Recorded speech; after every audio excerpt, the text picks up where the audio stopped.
going on, guys? Justin with the Podcast Dojo. So today on Abandoned Locations, we are going to talk about Montgomery Ward. Now, Montgomery Ward is a department store chain that is now defunct. It's come up in a couple of my Dead Mall videos, such as Regency Square and Dixie Square. So it was kind of inevitable that I was going to talk about it at some point. So anyway, let's get down to it and talk about Montgomery Ward. Montgomery Ward was started by Aaron Montgomery Ward in 1872 in Chicago, Illinois, with the idea that dry goods should be mailed to order. During his work as a traveling salesman, Aaron discovered that customers wanted city good, but rural retailers didn't always have the best quality. Ward stated that his own business and a one-bedroom with two business partners. They saved up around $1,600 in capital and issued their first catalog in August of 1872. Which had 163 items for sale.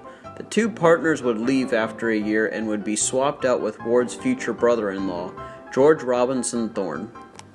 Rural business owners did not respond to Montgomery Ward well. They felt threatened, and some even showed their disgust by publicly burning the catalog. In 1875, Ward would start the policy, satisfaction or your money back. By 1883, the company catalog earned the nickname the Wish Book, and grew to 10,000 items. Ward's competition began in 1896 when Richard Warren Sears released his own catalog. By 1900, Ward had reached a sales of about 8.7 million, while Sears was ahead at about 10 million. In 1908, Ward opened up a 1.25 million square foot building along the Chicago River. This would serve as the headquarters until 1974. The headquarters would become a National Historic Landmark in 1978 and a Chicago Historic Landmark in 2000. Sadly, Aaron Montgomery Ward would pass away in 1913 after being in the catalog business for 41 years. Between 1908 and 1930, the first Montgomery Ward stores opened up in Baltimore, Fort Worth, Kansas City, St. Paul, Portland, and Oakland. The Baltimore location would be a National Historic Place in 2000. The first retail outlet store opened in 1926 in Plymouth, Indiana. In 1930, the company declined a merger with Sears. Remember this for our what-if scenario later. However, Ward was hit hard by the Depression, alarming investors. J.P. Morgan, who was one of the investors, had hired Sewell Avery to be president, where Avery had cut staff levels and stores, changed lines, hired store managers, and refurbished stores. Avery bought the business so much success that he was eventually promoted to chief executive officer and more stores were built. A cool fact for you all, in 1939 as a Christmas promotion, Ward's chief copywriter came up with the character and poem for Rudolph the Red-Nosed Reindeer. The song was made popular nationally when singer and actor Gene Autry performed the song in 1946.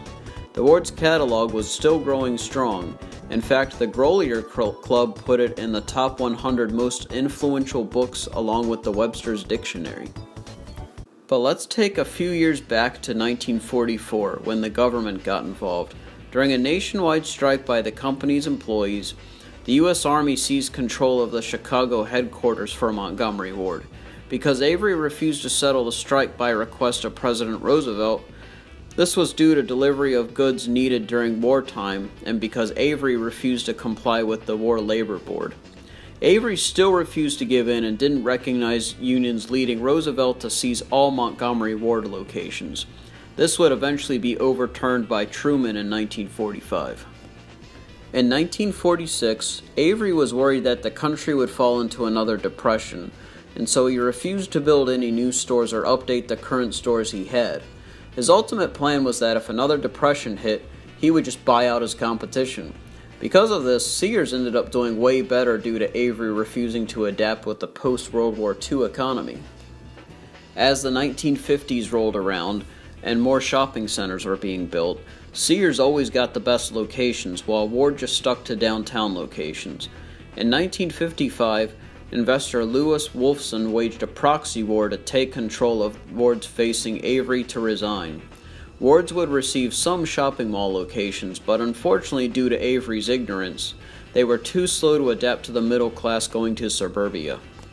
Even though Wolfson may not have won control of the stores in the most friendly way, he did succeed in opening up another store in 1957, the first new store since 1930, but it was too late. Competition had already taken the best spots. Because the older Ward locations hadn't updated, a lot of shopping malls didn't even want Ward to be built in their locations.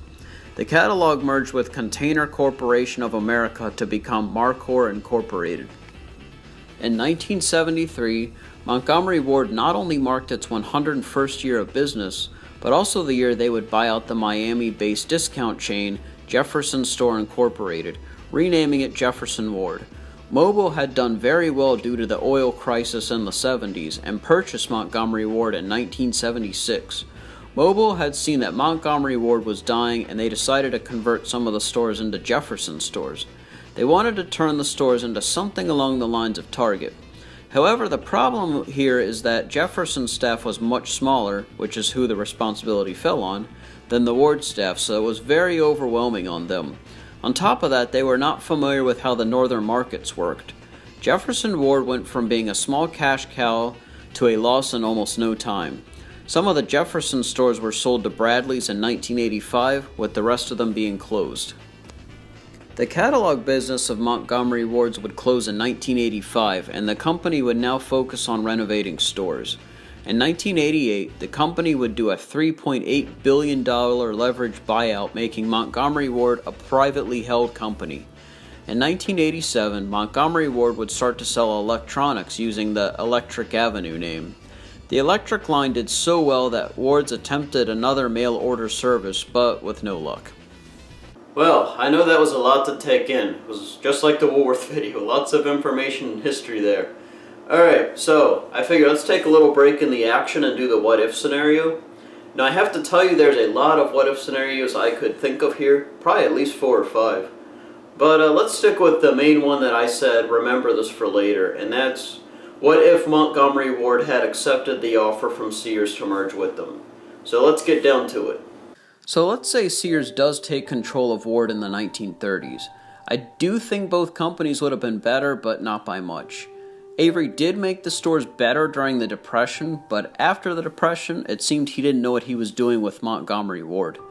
Also, I think the poor decision-making of Mobil pushed Ward even further into the failure zone. Sears, while they are still open for business in the United States today, is not saying much. While I don't want to give too much away because I have a feeling Sears will be an abandoned video in the near future, Sears' problem is that they never change with the times. Go into a remaining Sears now in 2017 and it will remind you of a department store from the 80s or 90s. The stores I feel aren't very clean or kept up, making it not very inviting. So overall, even if Sears did merge with Montgomery Wards, I think it all ends due to poor management.